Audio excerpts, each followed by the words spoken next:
They say your money goes further overseas. People repeat that line like it's some kind of hidden cheat code. Like the moment your plane lands, the rules get lighter. Like there's a version of life out there where the price tags shrink, opportunities expand, and suddenly your money starts treating you like a human being again. And maybe that sounds true. Maybe you've seen videos, maybe you've seen people talk about it like they've uncovered a secret that everyone else is too afraid to say. But here's the part nobody ever notices. Most people don't move overseas because life is cheaper. They move because reality stopped feeling negotiable where they live now. And when money stops negotiating with you, you start assuming the only solution is distance. Not change, not growth, not rebuilding, but distance. The story we've been sold is simple, too simple. The story is America got expensive, other countries are cheaper, so you go where your money stretches. That's the pitch. That's the logic. And once that logic gets inside your head, it becomes a map. Not a map of the world, but a map of escape. A map where every destination looks like relief. But simple explanations are almost always the first layer of a trap. Because simple doesn't mean true, it just means digestible. Overseas becomes the last place where people feel like they still have leverage. And when you lose leverage at home, everywhere else feels like a miracle. This is where people split into identities they don't realize they're choosing. So, Group A, for example, is the group that says it's cheaper. That's the whole point. They see moving abroad like downsizing life, so it fits their wallet. It's not about adventure, it's about oxygen. To themselves, they're saying, I don't need more, I just need room to breathe. For them, affordability feels like respect. Now, we're going to talk about Group B because Group B is the group that says the system failed us and leaving is the only strategy left. This group of people sees moving abroad like a counterpunch, a protest against a country that doesn't negotiate with them anymore. To themselves, they say, if the economy won't scale with me, I'll scale without it. For them, affordability isn't the prize, rebellion is. Then, the third group, Group C, is the group that says moving abroad is running away. They don't actually hate the idea, they just hate what the idea implies. To them, it implies that staying means you lost, and leaving means you're quitting. So they protect themselves with logic. And the logic is I'll struggle here before I struggle somewhere I don't belong. For that group, for them, stability is identity. But here's what matters all three groups think they're disagreeing with each other. They're not. They're all answering the same sentence. Your money goes further overseas, just from different wounds. Here's the mistake that people make: they assume the goal is picking the right group.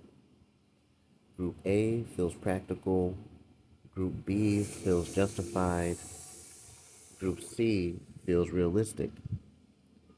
But the real trap is believing any of those positions are actually the core issue, because all three groups argue like their perspective is the truth. They never question the angle of the camera, only what's inside the frame. This is where the conversation collapses. It's not about who's right or who's wrong, who's more brave or who's avoiding responsibility. It's about the structure of the belief itself. People don't chase cheap life. What they chase is recognition. They chase negotiation. They chase a life where the math doesn't feel like a punishment. Because when people say, my money goes further overseas, they're not talking about literal currency.